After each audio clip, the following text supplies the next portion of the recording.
ಇಬ್ಬರು ಹೆಣ್ಣು ಮಕ್ಕಳ ತಂದೆ ಮಂಜಪ್ಪ. ಕಿತ್ತು ತಿನ್ನೋ ಬಡತನ.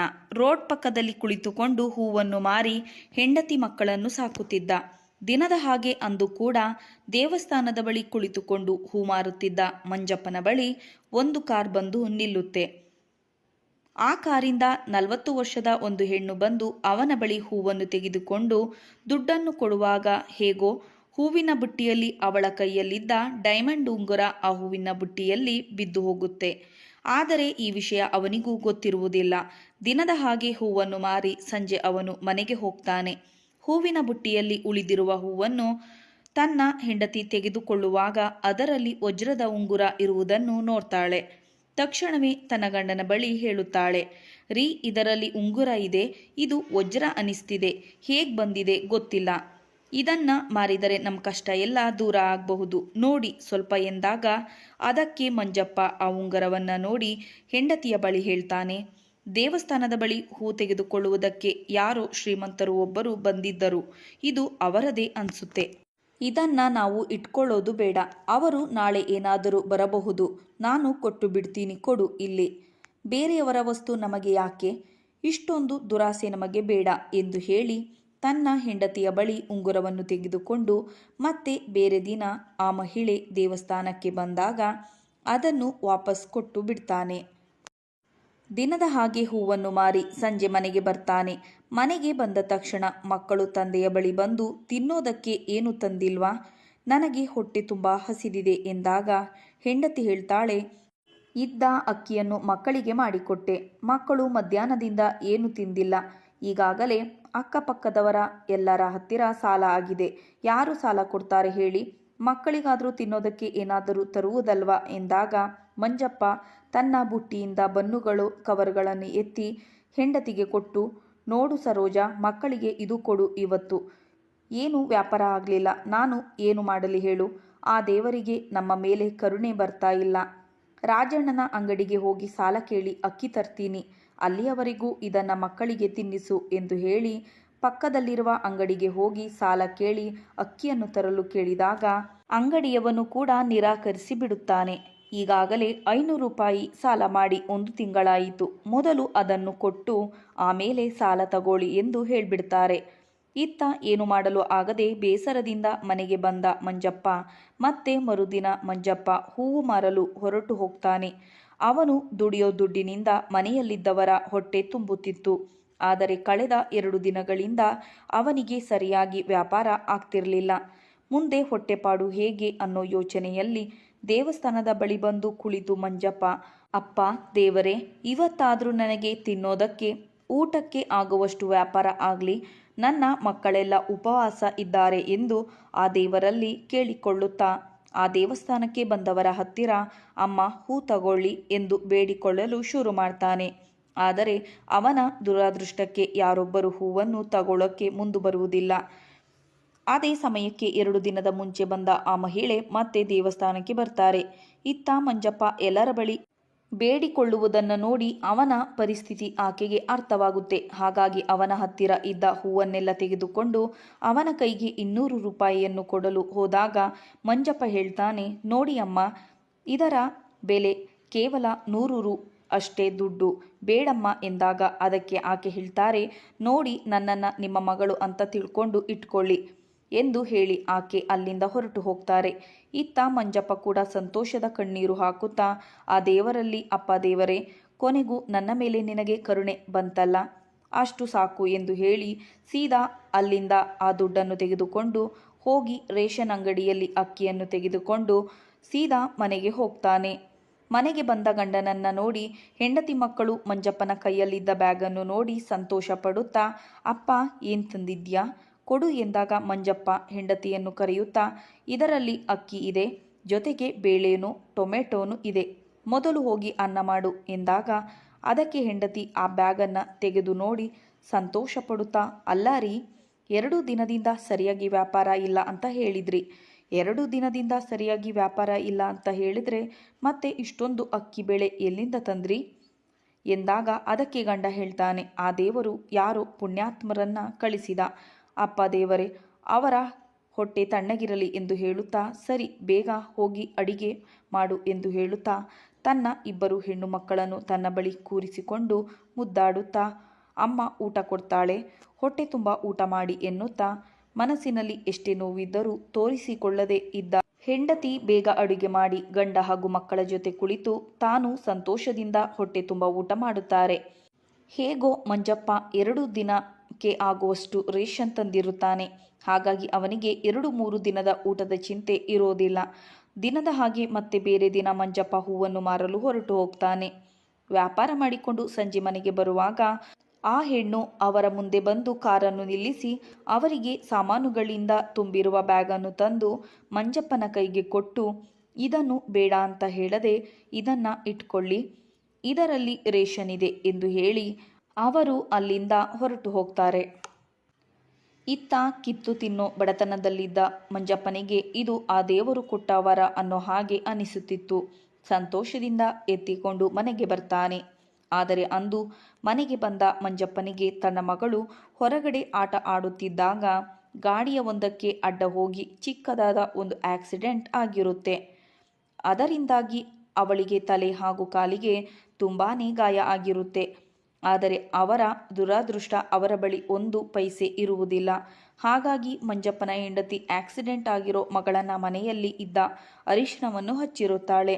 ಇತ್ತ ಮನೆಗೆ ಬಂದ ಮಂಜಪ್ಪ ತನ್ನ ಮಗಳನ್ನು ನೋಡಿ ಗಾಬರಿ ಪಡುತ್ತಾ ತನ್ನ ಮಗಳನ್ನು ನೋಡಿ ದುಃಖದಿಂದ, ಅಯ್ಯೋ ದೇವರೇ, ಏನಾಯ್ತು ಪುಟ್ಟಿ ನಿಂಗೆ, ಯಾಕೆ ಈ ಅರಿಶಿಣ ಹಚ್ಚಿದೀಯಾ ಎಂದು ಗಂಡ ಪ್ರಶ್ನೆ ಮಾಡಿದ್ದನ್ನು ನೋಡಿ ಹೆಂಡತಿ ಹೇಳುತ್ತಾಳೆ, ಹೊರಗಡೆ ಆಟ ಆಡಲು ಹೋದಾಗ ಯಾವುದೋ ಗಾಡಿ ಹೊಡೆದು ಹೋಗಿದೆ ಎಂದಾಗ ಮಂಜಪ್ಪ ದುಃಖದಿಂದ, ಅಯ್ಯೋ ದೇವರೇ, ನಮಗೆ ಯಾಕಪ್ಪ ಇಷ್ಟು ಕಷ್ಟ ಬರುತ್ತಿದೆ, ಒಂದು ಕಡೆ ಕಿತ್ತು ತಿನ್ನೋ ಬಡತನ, ಇನ್ನೊಂದು ಕಡೆ ದುಡಿಮೆ ಇಲ್ಲ ಎಂದು ದುಃಖ ಪಡುತ್ತಾ, ನೋಡು ನನ್ನ ಹತ್ರ ದುಡ್ಡಿಲ್ಲ, ಈಗ ಅರಿಶಿಣ ಹಾಕಿದ್ಯಾ, ನಾಳೆವರೆಗೂ ನೋಡೋಣ, ಕಮ್ಮಿ ಆಗದೆ ಹೋದರೆ ಏನಾದರೂ ಮಾಡೋಣ ಎನ್ನುತ್ತಾ, ನೋಡು ಈ ಬ್ಯಾಗಲ್ಲಿ ಏನಿದೆ ಅಂತ ನೋಡು ಎಂದಾಗ ಹೆಂಡತಿ ಆ ಬ್ಯಾಗನ್ನು ತೆಗೆದು ನೋಡಿದಾಗ ಅದರಲ್ಲಿ 1 ತಿಂಗಳಿಗೆ ಆಗುವಷ್ಟು ರೇಷನ್ ಇರುತ್ತೆ. ಅದನ್ನು ನೋಡಿದ ಗಂಡ ಹೆಂಡತಿ ಇಬ್ಬರು ಸಂತೋಷ ಪಡುತ್ತಾ, ಅವರು ಯಾರೋ ನಾವ್ಯಾರೋ, ಪಾಪ ಹುಡ್ಕೊಂಡು ಬಂದು ಇದನ್ನೆಲ್ಲ ಕೊಟ್ಟು ಹೋಗಿದ್ದಾರೆ, ನೋಡು ಅದಕ್ಕೆ ಹೇಳುವುದು ಆ ದೇವರು ಯಾವತ್ತೂ ಕೈ ಬಿಡಲ್ಲ ಅಂತ.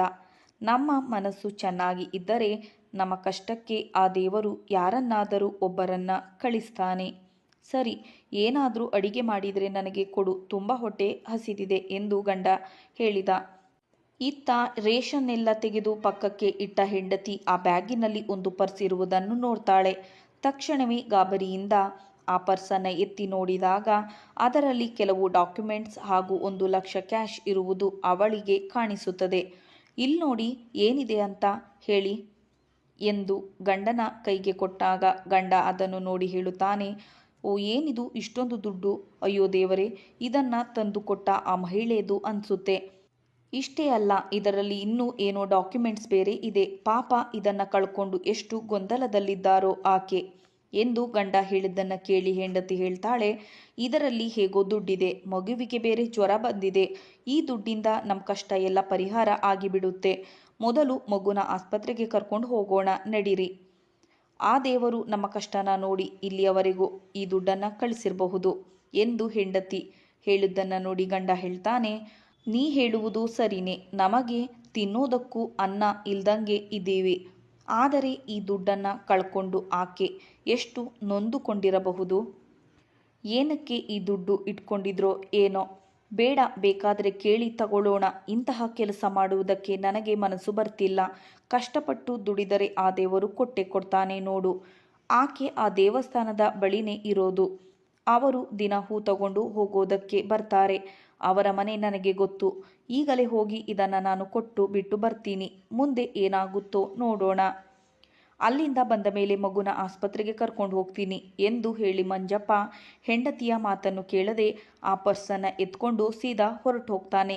ದೇವಸ್ಥಾನದ ಬಳಿ ಇರುವ ಆಕೆಯ ಮನೆಗೆ ಬಳಿ ಬಂದು ಹೊರಗಡೆ ವಾಚ್ಮೆನ್ ಕುಳಿತಿರುವುದನ್ನು ನೋಡಿ, ನೋಡಪ್ಪ, ಈ ಮನೆಯ ಯಜಮಾನರನ್ನು ಸ್ವಲ್ಪ ಕರಿತೀಯೇನಪ್ಪ ಎಂದಾಗ ಆ ವಾಚ್ಮ್ಯಾನ್ ಹೇಳ್ತಾನೆ, ನೋಡು, ಯಾರು ನೀನು, ಇಲ್ಲಿಯವರೆಗೂ ಇಲ್ಲಿ ಎಲ್ಲೂ ನಿನ್ನ ನೋಡೇ ಇಲ್ವಲ್ಲ, ನೋಡಪ್ಪ, ನಾನು ಪಕ್ಕದಲ್ಲಿ ದೇವಸ್ಥಾನದ ಬಳಿ ಹೂ ಮಾರುತ್ತೇನೆ, ದಿನ ಬಂದು ನಿಮ್ಮ ಮೇಡಮ್ ಹೂ ತಗೊಂಡು ಹೋಗ್ತಾರೆ ಅಂದಾಗ, ಇಲ್ಲ ಆ ರೀತಿಯೆಲ್ಲ ಕರೆಯುವುದಕ್ಕಾಗುವುದಿಲ್ಲ, ಈಗ ಹೋಗು ನೀನು ಎಂದು ಹೇಳಿ ಇಬ್ಬರ ಮಧ್ಯೆ ಮಾತಿಗೆ ಮಾತು ನಡೆಯುತ್ತಿರುತ್ತದೆ.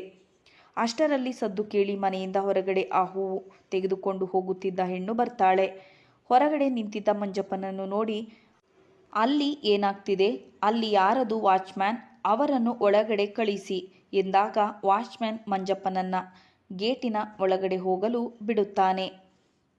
ಆಕೆಯನ್ನು ನೋಡಿದ ತಕ್ಷಣ ಮಂಜಪ್ಪ, ನಮಸ್ತೆ ಮೇಡಮ್, ನೀವು ನನಗೆ ತಂದು ಕೊಟ್ಟ ರೇಷನ್ ಬ್ಯಾಗಿನಲ್ಲಿ ಈ ಪರ್ಸು ಇತ್ತು, ಇದನ್ನು ಕೊಟ್ಟು ಹೋಗೋಣ ಅಂತ ಬಂದೆ ಎಂದಾಗ ಅದಕ್ಕೆ ಅವರು ಹೇಳುತ್ತಾರೆ, ಓ ಮೈ ಗಾಡ್, ಇದನ್ನೇ ನಾನು ಹುಡುಕುತ್ತಿದ್ದು. ಬೈ ಮಿಸ್ಟೇಕ್ ನಾನು ರೇಷನ್ ತಗೊಳ್ಳುವಾಗ ಇದು ಆ ಬ್ಯಾಗಿನಲ್ಲಿ ಬಿದ್ದೋಯ್ತು ಅನಿಸುತ್ತೆ. ತುಂಬ ಥ್ಯಾಂಕ್ಸ್ ಎಂದು ಹೇಳಿ ಆ ಪರ್ಸನ್ನು ತೆಗೆದು ನೋಡಿದಾಗ ಆ ದುಡ್ಡು ಹಾಗೆ ಇದ್ದುದನ್ನು ನೋಡಿದ ಅವರು ಮಂಜಪ್ಪನ ಬಳಿ ಅಂದ ಹಾಗೆ ಅದರಲ್ಲಿ 1,00,000 ಇತ್ತು, ಯಾಕೆ ನೀವು ತೆಗೆದುಕೊಂಡಿಲ್ಲ ಎಂದಾಗ ಅದಕ್ಕೆ ಮಂಜಪ್ಪ ಹೇಳುತ್ತಾನೆ, ನೋಡಿ ಮೇಡಮ್, ಬೇರೆಯವರ ಸ್ವತ್ತು ಯಾವತ್ತೂ ನಮ್ಮದಾಗಲ್ಲ. ಈಗಿನ ಕಾಲದಲ್ಲಿ ಕಷ್ಟಪಟ್ಟು ದುಡಿದಿರೋ ದುಡ್ಡು ನಮ್ಮ ಹತ್ರ ಇರೋದಿಲ್ಲ. ಇರುವಷ್ಟು ದಿನ ಚೆನ್ನಾಗಿರೋದು ಆ ದೇವರು ಕೈಕಾಲು ಕೊಟ್ಟಿದ್ದಾನೆ, ದುಡಿದು ತಿನ್ನೋದಕ್ಕೆ ಶಕ್ತಿನೂ ಕೊಟ್ಟಿದ್ದಾನೆ, ಇನ್ನೇನು ಬೇಕು ಹೇಳಿ ಎಂದಾಗ ಅವರು ಹೇಳ್ತಾರೆ, ಈಗಿನ ಕಾಲದಲ್ಲಿ ನಿಮ್ಮಂಥ ಒಳ್ಳೆಯ ಮನಸ್ಸು ಇರುವವರು ಇರ್ತಾರಾ ಅಂದರೆ ನಂಬೋದಕ್ಕೆ ಆಗ್ತಿಲ್ಲ. ನನಗೆ ದುಡ್ಡಿಗಿಂತ ಅದರಲ್ಲಿ ಕೆಲವು ಡಾಕ್ಯುಮೆಂಟ್ಸ್ ಇತ್ತು, ಅದು ನನಗೆ ತುಂಬ ಇಂಪಾರ್ಟೆಂಟ್. 1 ನಿಮಿಷ ಬಂದೆ ಎಂದು ಹೇಳಿ ಆಕೆ ಮನೆಯ ಒಳಗಡೆ ಹೋಗಿ ಪರ್ಸನ್ನು ಇಟ್ಟು ಮತ್ತೆ ಹೊರಗಡೆ ಬಂದು, ನೋಡಿ ನೀವು ಕಷ್ಟದಲ್ಲಿ ಇದ್ದೀರಾ ಅಂತ ನನಗೆ ಚೆನ್ನಾಗಿ ಗೊತ್ತು, ಹಾಗಂತ ಹೇಳಿ ನಾನು ಈ ದುಡ್ಡನ್ನು ಕೊಡ್ತಿಲ್ಲ, ಇದು ನನ್ನ ಕಡೆಯಿಂದ ಒಂದು ಚಿಕ್ಕದಾದ ಕಾಣಿಕೆ ಅಂತ ಇಟ್ಟುಕೊಳ್ಳಿ ಎಂದು ಹೇಳಿ 1,00,000ವನ್ನು ಮಂಜಪ್ಪನ ಕೈಯಲ್ಲಿ ಇಟ್ಟಾಗ, ಅಯ್ಯೋ ಅಷ್ಟೊಂದು ದುಡ್ಡು, ನೋಡಿ ಆ ಹೂವು ಮಾರಿ ಎಷ್ಟು ಅಂತ ಸಂಪಾದನೆ ಮಾಡ್ತೀರಾ, ನಾನು ದಿನ ನಿಮ್ಮನ್ನು ನೋಡ್ತೀನಿ, ನೀವು ಪಡ್ತಾ ಇರೋ ಕಷ್ಟನ ನೋಡಿ ನನಗೆ ಬೇಜಾರಾಗುತ್ತೆ, ದಯವಿಟ್ಟು ಈ ದುಡ್ಡನ್ನು ಬೇಡ ಅಂತ ಹೇಳಬೇಡಿ, ಹೂವು ಮಾರೋದನ್ನು ಬಿಟ್ಟು ಈ ದುಡ್ಡಿನಿಂದ ಚಿಕ್ಕದಾದ ಒಂದು ಚಿಲ್ಲರೆ ಅಂಗಡಿನ ಹಾಕೊಳ್ಳಿ, ನೋಡಿ ನನ್ನಿಂದ ಬೇರೆಯವರಿಗೆ ಒಳ್ಳೆಯದಾಗುತ್ತೆ ಅನ್ನೋದಾದರೆ ಅದರಲ್ಲಿ ತಪ್ಪೇನಿದೆ, ಇದು ಬೇಡ ಅಂತ ಹೇಳಬೇಡಿ ಎಂದು ಹೇಳಿ ಅವನ ಕೈಗೆ ದುಡ್ಡನ್ನು ಕೊಟ್ಟು ಒಳಗಡೆ ಹೋಗ್ತಾರೆ. ಇತ್ತ ಮಂಜಪ್ಪ ಕೂಡ ಮುಂದೆ ಏನು ಹೇಳಬೇಕು ಅನ್ನೋದು ಗೊತ್ತಾಗದೆ ಸಂತೋಷದಿಂದ ಆ ದುಡ್ಡನ್ನು ಇಟ್ಕೊಂಡು ತನ್ನ ಮನೆಗೆ ಬರ್ತಾನೆ. ಮನೆಗೆ ಬಂದ ಮಂಜಪ್ಪನಿಗೆ ಮಗಳು ಹುಷಾರಿಲ್ಲದೆ ಇರೋದನ್ನು ನೋಡಿ ಹೆಂಡತಿ ಹೇಳ್ತಾಳೆ, ನಿಯತ್ತಾಗಿರಬೇಕು ನಿಯತ್ತಾಗಿರಬೇಕು ಅಂತ ಹೇಳಿ ನಿಮ್ಮ ಮಗಳ ಸ್ಥಿತಿ ಏನಾಗಿದೆ ಅಂತ ನೋಡಿ, ಅವಳಿಗೆ ಜ್ವರ ಹೆಚ್ಚಾಗುತ್ತಿದೆ, ಇನ್ನು ಎಷ್ಟು ದಿನ ನೀವು ಹೀಗೆ ಇರ್ತೀರಾ ಎಂದು ಹೆಂಡತಿ ಹೇಳಿದ್ದನ್ನು ಕೇಳಿ, ಅಯ್ಯೋ ಹುಚ್ಚಿ, ಆ ದೇವರು ನಮ್ಮ ಕೈ ಬಿಡಲ್ಲ ಕಣೆ, ಎಷ್ಟೇ ಕಷ್ಟ ಇದ್ರೂ ಒಬ್ಬರಿಗೆ ದ್ರೋಹ ಮಾಡಿ ನಾವು ಸುಖವಾಗಿ ಇರೋದಕ್ಕೆ ಆಗುತ್ತಾ. ನಾನು ಅವರ ಮನೆಗೆ ಹೋಗಿ ಪರ್ಸನ್ನು ಕೊಟ್ಟಾಗ ಸಂತೋಷದಿಂದ ಅವರು ನನ್ನ ಕೈಗೆ ಈ ದುಡ್ಡನ್ನು ಕೊಟ್ಟರು. ಹೂ ಮಾರೋದನ್ನು ಬಿಟ್ಟು ಇದರಿಂದ ಚಿಕ್ಕದಾದ ಒಂದು ಅಂಗಡಿನ ತೆಗಿರಿ ಅಂತ ಹೇಳಿದ್ರು. ಈ ದುಡ್ಡಿಂದ ನಾನು ಹಾಗೆ ಮಾಡ್ತೀನಿ, ಇನ್ಮೇಲೆ ಈ ರೀತಿ ಕಷ್ಟಪಡುವ ಅವಶ್ಯಕತೆ ನಮಗಿರೋದಿಲ್ಲ. ಆ ದೇವರು ಅವರನ್ನು ಚೆನ್ನಾಗಿ ಇಟ್ಟಿರಲಿ, ನಾನು ಯಾವತ್ತಿಗೂ ಅವರಿಗೆ ಚಿರಋಣಿಯಾಗಿರುತ್ತೇನೆ ಎಂದು ಹೇಳಿ ಗಂಡ ಹೆಂಡತಿ ಇಬ್ಬರು ಸಂತೋಷಪಡುತ್ತಾ ಮಗಳಿಗೆ ಆಸ್ಪತ್ರೆಗೆ ಕರೆದುಕೊಂಡು ಹೋಗಿ ಔಷಧಿಯನ್ನು ಕೊಡಿಸಿ ಮತ್ತೆ ಮನೆಗೆ ಕರೆದುಕೊಂಡು ಬಂದು ಆಕೆ ಕೊಟ್ಟ ದುಡ್ಡಿನಿಂದ ಅವರು ಮನೆಯ ಬಳಿ ಒಂದು ಚಿಕ್ಕದಾದ ಒಂದು ಚಿಲ್ಲರೆ ಅಂಗಡಿಯನ್ನು ತೆಗಿತಾರೆ. ಸ್ನೇಹಿತರೆ, ಈ ಕತೆ ನಿಮಗೆ ಇಷ್ಟ ಆಗಿದ್ದಲ್ಲಿ ಪ್ಲೀಸ್ ಲೈಕ್ ಕೊಡಿ ಹಾಗೂ ಚಾನಲನ್ನು ಸಬ್ಸ್ಕ್ರೈಬ್ ಮಾಡಿಕೊಳ್ಳಿ. ಕತೆಯನ್ನು ಕೇಳಿದ್ದಕ್ಕಾಗಿ ಧನ್ಯವಾದಗಳು. ಈ ಕಥೆಯ ಬಗ್ಗೆ ನಿಮ್ಮ ಅನಿಸಿಕೆ ಅಭಿಪ್ರಾಯ ಏನೇ ಇದ್ದರೂ ಕಮೆಂಟ್ಸ್ ಮೂಲಕ ತಿಳಿಸಿ. Thanks for watching.